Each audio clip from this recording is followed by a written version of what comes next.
Oh, great. There's Eve. But you can't see me, right? That's right, but that's okay. I shaved anyway, just in case.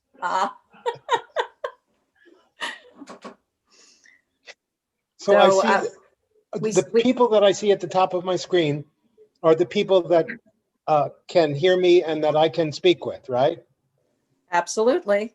So I see Fred so far. Are you there, Fred? I see Pascal, but I don't think they hear me. Yeah, I can hear you. Oh, you can? Yes. Great. Well, thank you so much. It was a beautiful performance, all of you. Yes, it was so beautiful. So we haven't seen the cast in a little while. It's so nice to see you. Good to see you too. Hi. So, hi. Hi, Thomas. Thank you so much for writing such a beautiful opera. We loved performing it. You know, this is a revised version. The original, which premiered in '66, I rewrote in 2004. I know we recorded it in 2005, so I must have just rewritten it a little before that. And so in these past 15 years, since the recording came out, then this is the version that has been performed. However, I have never been in a location that they were performing it. So aside from the recording, this is the first time I actually see it. Wow. In 15 years, you know. What an honor. Very much honored. It's interesting because now that I'm so far past both the original writing of it and the revision and all of that, it's interesting for me because I see it as if it is someone else's work. In other words, I am no longer connected to it as the composer. So it's interesting for me to see how I felt about the music because I'm hearing the music. I didn't remember most of the music because it's new. Even though I certainly have heard the recording lots of times, but that was a while ago. And so I was particularly touched by the monologue for the reason that as Eve and I were talking last night, I had to make my decision about ending my career and did make the decision, unlike Madame Altina, I did decide to give a farewell concert and it was 2 years ago and I have not looked back since then. So the words were very meaningful to me when she talks about what will my life be without music, because I too had music was the mainstay of my life from the age of 10 until 72. So, you know, for all of that time. And so it's something that I think about a great deal. It is particularly that first year was, I guess last year, was the first year without me being a composer or being a performing musician. And it was very odd. It was very strange. It felt like being sort of underwater for a long time. It took me at least a year to get used to that fact. And it now I'm in the second year past it, so it's a little bit easier. But it all came back to me with the monologue tonight. It's a very, very special piece of music. You know, Eve and I have talked about so many beautiful moments in that monologue in that section that are incredibly, incredibly touching for the musicians that have the honor to be able to perform it. So thank you so much. And thank you for my pleasure. Sharing that thank with you. us. I think you had not only a handle on it, but what I particularly admired was the way that you balanced the monologue. It never descended into pathos, and it never became exaggerated. It's easy to exaggerate a character like Madame Altina, but you never did. and I was really appreciative of that. And it, you know, the things that she says about being a strong woman, I think was very important when I rewrote the piece, because all of these great stars are very strong women. Mm. You know, the life of an opera singer is a difficult one on many levels, and you have to really be tough to do it, and to get to the top, you have to be even tougher. We were talking about that about Flicka. Yeah. Even the gentle rose that we call Frederica von Stade is tough and ambitious and strong. It was very special as a female performer to be able to sing those words. I thank you very much for that as well. And you're such a young person, so you've got a lot to look forward to. Well, yes, especially with music like yours, and I'm so grateful to, especially at this moment in time with the current climate and the global pandemic, with us not being able to perform as much as we would like, to be able to sing those words specifically was a gift. I thought that when I gave my last performance, I would be very sad afterwards. And I was not. I was very sad the night before at the dress rehearsal. I was crying, and I was definitely very sad. And part of the reason was because it was the last time that I would be interacting with all the people that it takes to get us on the stage, the lighting, the stage manager, the dressing room, you know, all of those things that is your team that we have and that we work with. And that was very sad when I thought I will never do this again. I will never have a stage manager tell me 10 minutes, you know, that will never happen again. The actual performance itself, I was not sad. However, an interesting thing did happen. I'm sure that when I tell you that when we are performing, we are really in a different place. And when you first come off stage after your performance, sometimes it takes a while to get back. You know, you're not quite back. I mean, you are, but you're not. And that's what happened to me at my last performance. Immediately I came off stage, someone shook my hand and congratulated me, and I said thank you and everything like that. And the next day I got an email, and the man's name, he's just passed on, Ed Alley, who was a conductor. And he said, "You didn't seem to recognize me last night when I came back. I was the first one there. You were just coming off stage." And I wrote back to him saying, "You know, Ed, you're quite right. I did not recognize you. I hadn't returned yet to Earth." So, but, you know, of course, I thank you so much. Now, Ed's first wife was Nancy Williams, a mezzo soprano that we worked with, that we all met in 1972.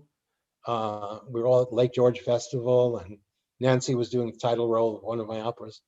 So Ed knows, and he himself as a conductor knows what that's like immediately after a performance. Have you had that kind of experience? Yeah. Absolutely. I mean, I can speak to it. It's a very big adrenaline thing for me. It takes me a long time to fall asleep that evening. I go home and I have a snack because it takes me a long time to fall asleep after a performance. I don't know about everybody else, but yeah, I'm the same way. It's almost like maybe a week, and I want to like pull up new music again afterwards. You know, like you're just on that adrenaline of wanting to learn music and sing music and perform with others. I'm the same way, but I think it lasts almost a week, if not 2 weeks. I think that I'll be like this after even watching this tonight too. It's a lot of fun. I tell young singers that when you get to your hotel room and they send you a basket of muffins and chocolates and fruit and everything like that, I say, get rid of all of the chocolates, because after your opening night, when you get back to your hotel room, if it hasn't gone well, you will eat all the chocolates. And if it has gone well, you will eat all the chocolates. So it's best not to have them around. Yeah, it's going to be interesting to see when you're watching yourself as opposed to up on stage, how that feels different for you guys. How was it while you were watching? I'm curious how you felt. Well, I definitely I was nervous beforehand because, of course, I purposely, we recorded the videos, but I didn't actually really watch many of the videos because I didn't want to like totally start critiquing myself too much. I felt like I wanted it to be as a live performance as possible. So things happened during live performances. A couple times I was losing my earpiece, things like that. So I wanted it to be in the moment as much as I possibly could.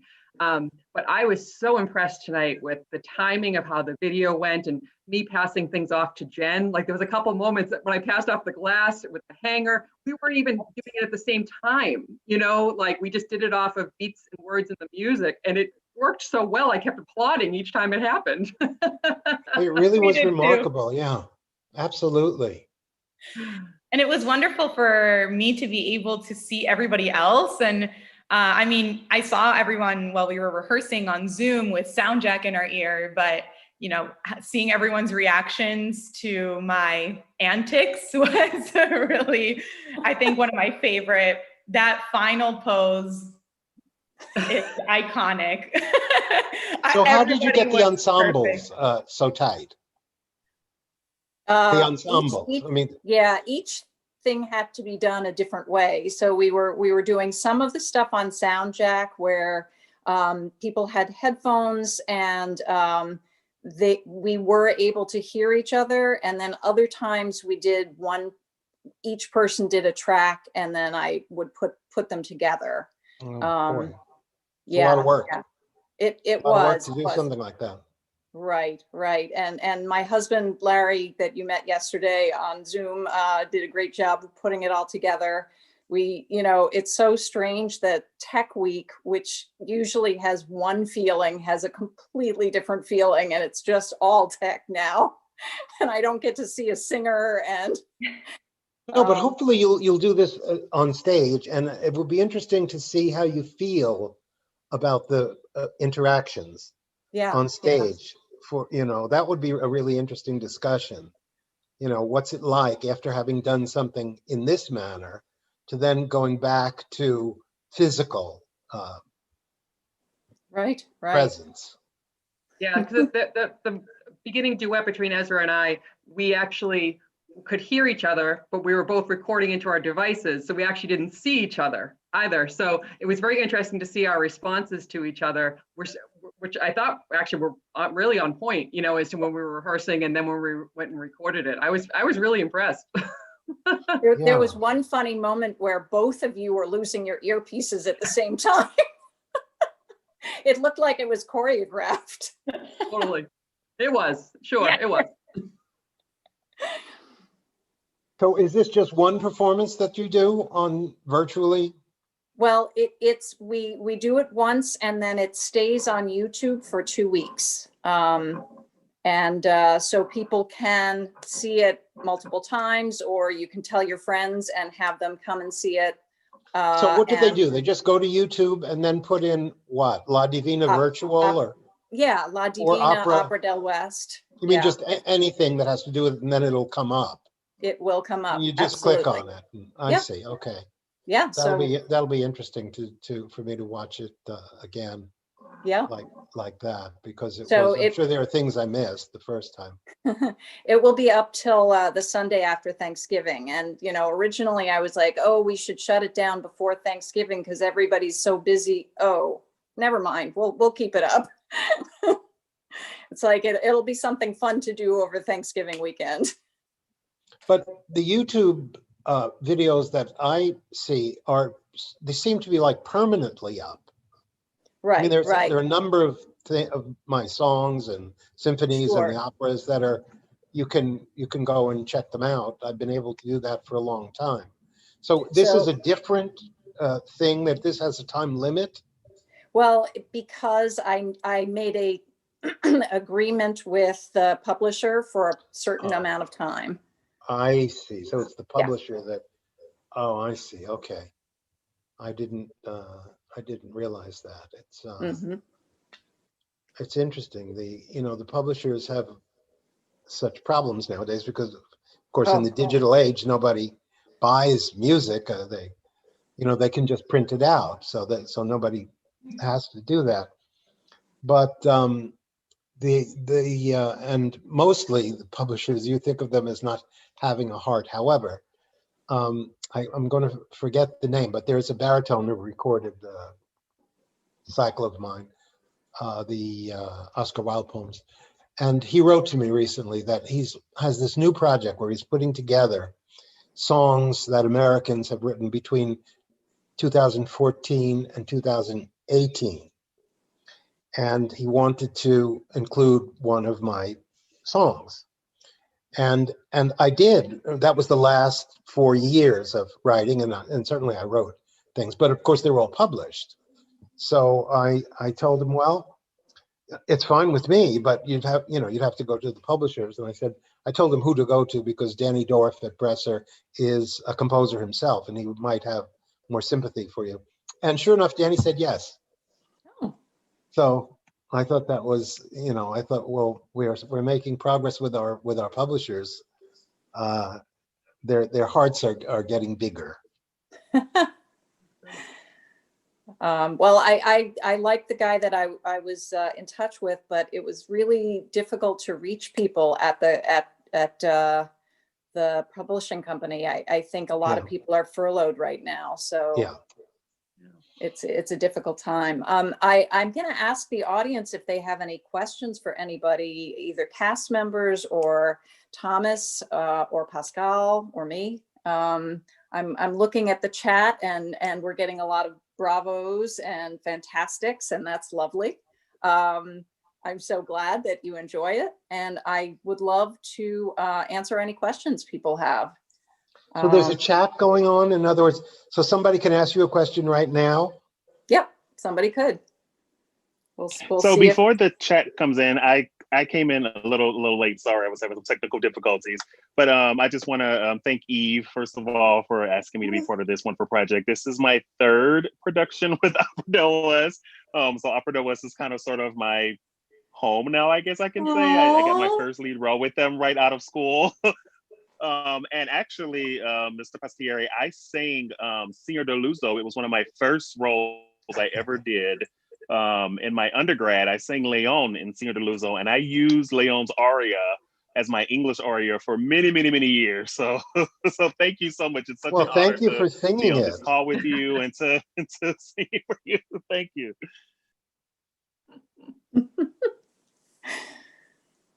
And Mr. Passatieri as well, my teacher at University of Michigan, Frida Herseth, it was funny when I told her that I was going to be singing this role, Cecily, she actually told me that she sang it, and you were in the audience. She sang it at the University of Puget Sound.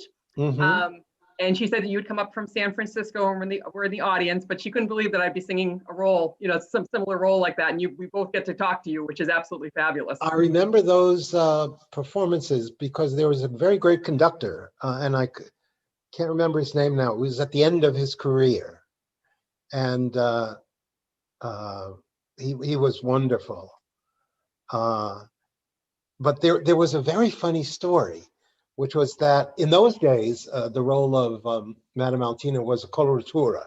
She was a coloratura soprano with, I think there was even an high E and a cadenza. And of course I chant. That was not really very practical, although for many years that's how they did the opera.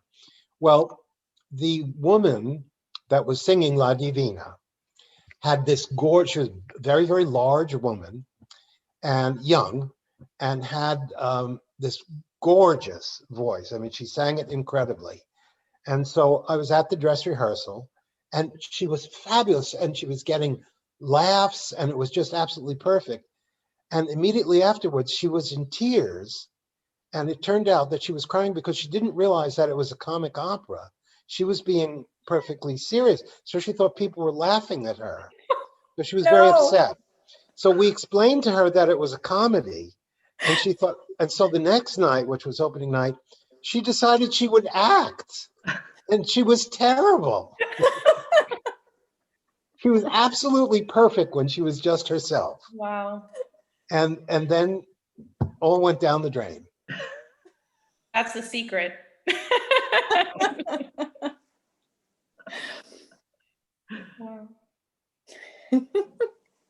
to ask you, Mr. Passatieri, did you have any specific divas in mind when you were setting Madame Altina? Not originally, not in the original version. But she really is an amalgam of many people. Of course, Maria Callas, who they called La Divina in Italy. I mean, you might all be too young to remember that, but at the time, Callas was the most famous person in the world, not just opera singer, but the most famous person in the world. And but really, what I was about in the opera was singing as a career, how difficult it is to stop. Once you do that and it becomes your life, it's very difficult to give up. It's very hard to stop. And unfortunately, in some disciplines, you have to, singing being one of them. You don't have to as a composer. You do have to as a dancer. You do have to as an athlete or a gymnast, or, you do have to. But you don't have to as a violinist or a pianist. But as a singer, certainly that sort of personifies the rose, the flower that has to die. And there's an incredible aria by Bellini, a non cridea mirarti, si presto istinto qual fiore, how quickly the flower has to die. And that's really the heart of what she's feeling. Yeah. So we're actually getting a couple of questions, and Sure. The first one is for Pascal. I don't know if you can see it, but the question is, can you give examples of Zoom acting in this wonderful performance? Oh, love it. This is a great question. I think one of my favorite examples of Zoom acting is the moment when Jen is speaking to Ezra, who's playing Matthew, and has to confront him about this idea of her being replaced and her role as being this amazing performer being replaced, and the intensity she gives by coming very close to the camera. It makes you feel as an audience member that you're right in the room, right? And we think about, our normal convention of performance. You can't have that in the actual theater. They can't really do, though there may be some experimental theater that does try that, but not everyone can get that same experience. So, one of the things that we can do in Zoom, and similar to TV or film, is this ability to have close-ups of expressions and really be able to see what people are going through, which makes it easier for everyone to understand what's happening in the story. One thing I love about storytelling is everyone comes to it with a different vantage point. But when we're in the theater, just your seat will be a different story than another seat in the other audience. So in Zoom, we're able to really give everyone the same vantage point, and they can be able to experience that piece without having to be like, ooh, I think I missed that part because I'm sitting all the way in the back on the left-hand side, or if you're in the center of the orchestra. So I think there's so many more opportunities of intimacy that we can experience, and really being able to see those in-depth moments in a way that you couldn't on stage. Very cool. The next question is for cast members. How difficult is it to connect with your fellow cast members in the moment when playing off each other when singing virtually? Christine, why don't you start us off? I think my probably hardest moment, but Jen, you made it so fabulous, was when it was just the two of us. So we actually didn't record that together. I recorded it off your recording, and I totally knew what you were feeling, what almost look you had in your face at the time as to what you were emoting in your voice. And it was very cool to see that tonight, that I was in some ways able to time it, not even knowing what the look on your face was. So it was actually very, very cool to see that. And it shows how much your voice can emote, and you can sort of figure things out a little bit without actually seeing someone's face. It's very cool. I have to say, Christine and I've had the pleasure of working with Christine before in Cendrillon. And when you have a castmate that's that fun to work with, I mean, all the rehearsals Back at you.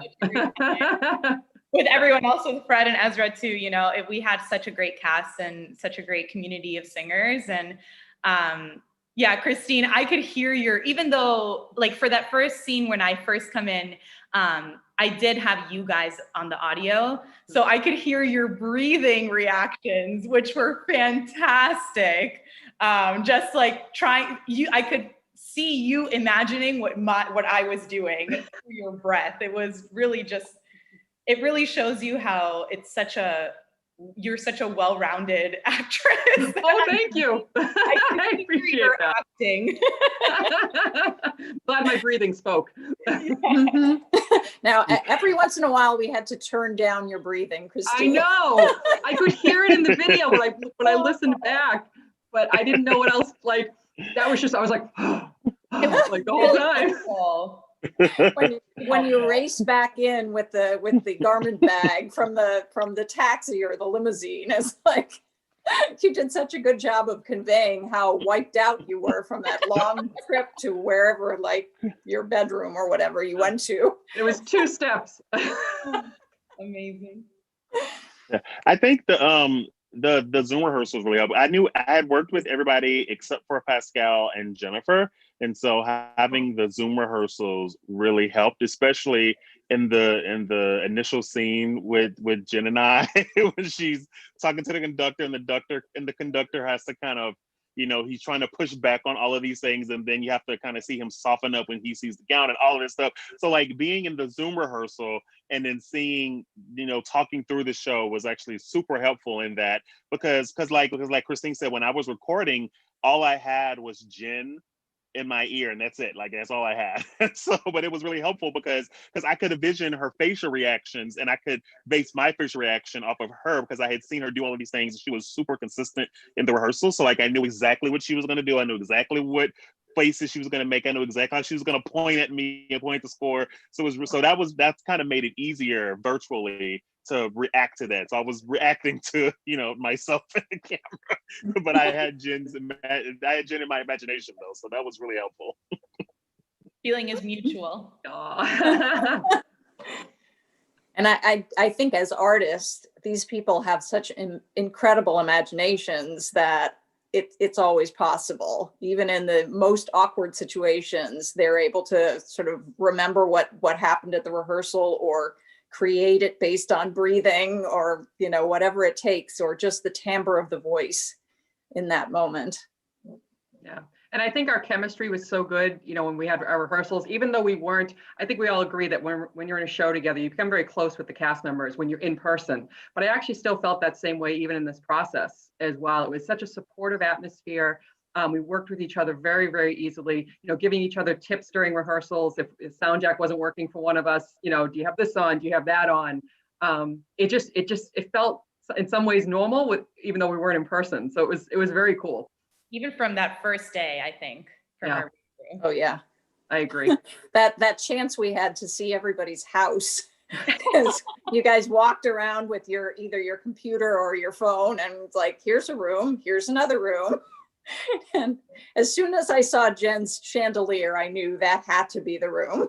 I think one of my favorite moments is the little sneak peek of my studio setup, because there's such an echo. I don't know if you can hear the echo right now, but there's such an echo in this house that I had comforters all over the floor trying to absorb the sound. And so right at the top of the monologue, you can see on the other side of the mirror a little bit of a comforter. So that's a little sneak peek for the audience if you want to go back and try to find my comforter on the floor.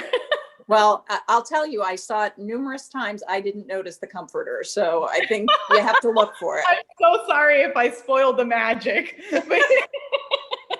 Well, actually, speaking of spoiling the magic, I wondered if you could describe your screen. Oh, how, because this was an important part of the show, that she had to be behind a screen changing, and how would we do this? And the first rehearsal, I asked Jen, do you have a screen? And she said no, and she's in Florida and I can't mail it to her. So explain what you had to do.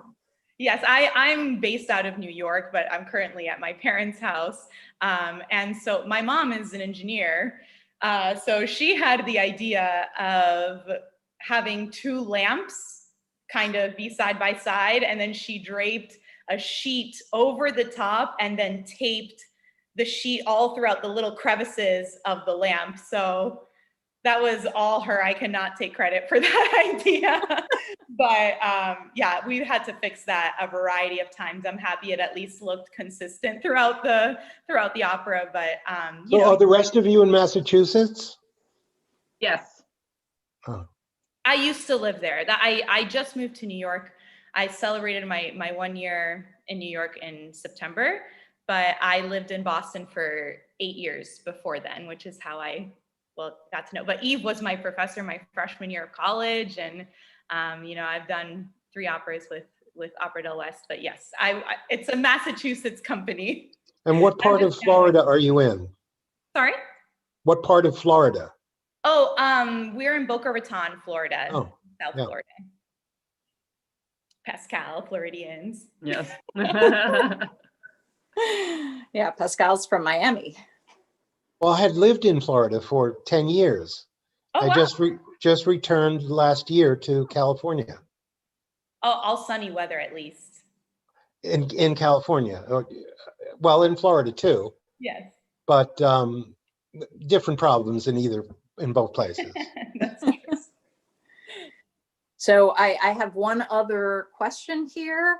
It starts with necessity is the mother of invention, but would you all consider continuing these Zoom performances after the pandemic passes? Which it will, they say. Let's hope not. Oh, let's hope it passes, yes. But would we continue doing Zoom performances? I think that there will be things that we take from this. That idea of accessibility and finding ways to maybe record things on stage and allowing people that can't get there to see them. I think that, you know, is certainly something we would consider. I'm not sure if we would consider doing it, you know, continue doing like the Brady Bunch thing with the squares. We may all be very sick of that in a, you know, 6 months time. So that's where I stand right now. We'll see. I will say that what Yep. Pascal was saying earlier, I have family in Argentina watching this evening. So it is amazing the Wonderful. accessibility that this has provided. So thank you. At least I'm grateful for that. Oh, definitely. Definitely. It was great to be Yeah. able to put my son to bed and then go downstairs and rehearse. So.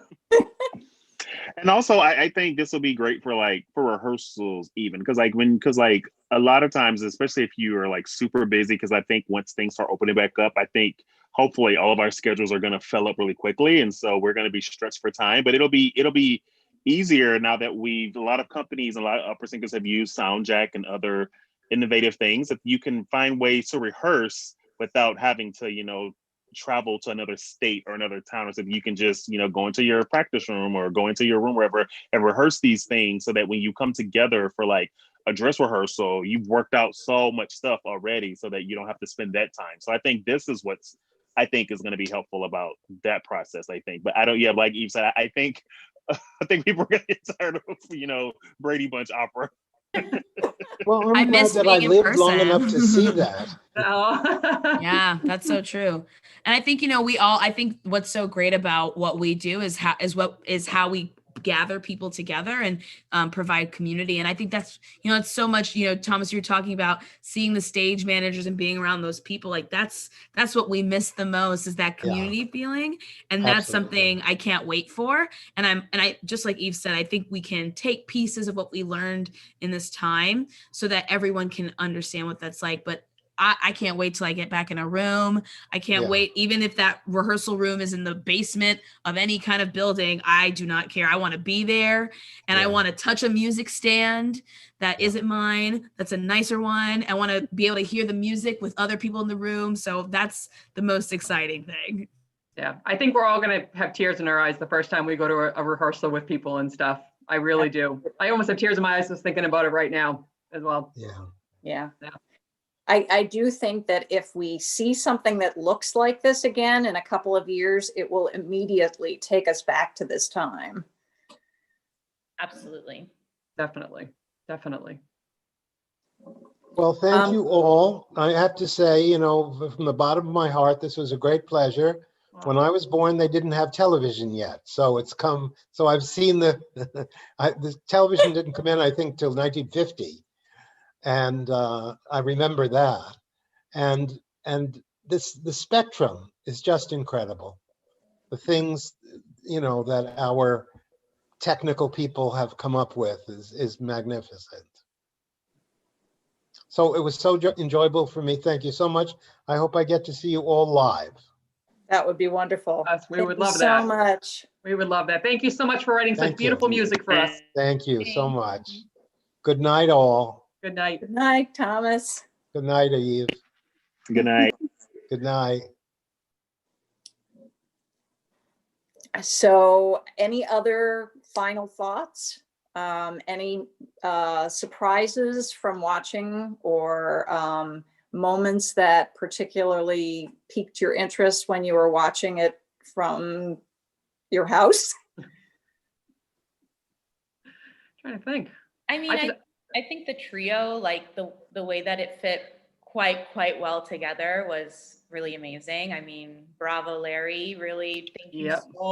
so much to Larry. Yep. What a Mhm. champion. That's what I was gonna say. Yeah, What a those ensemble legend. pieces look like they just it was smooth as butter. It was so good. So yes, Yeah. kudos Oh my God, kudos to you. passing things. Yeah, it was amazing how everything fit together for those ensembles. That was the one thing I was like, "Ooh, I wonder how we're going to do this." But I think that the formula that we used really worked well, and hopefully for Larry, it helped him to be able to piece it together a little bit easier too, because I know that must have been troublesome.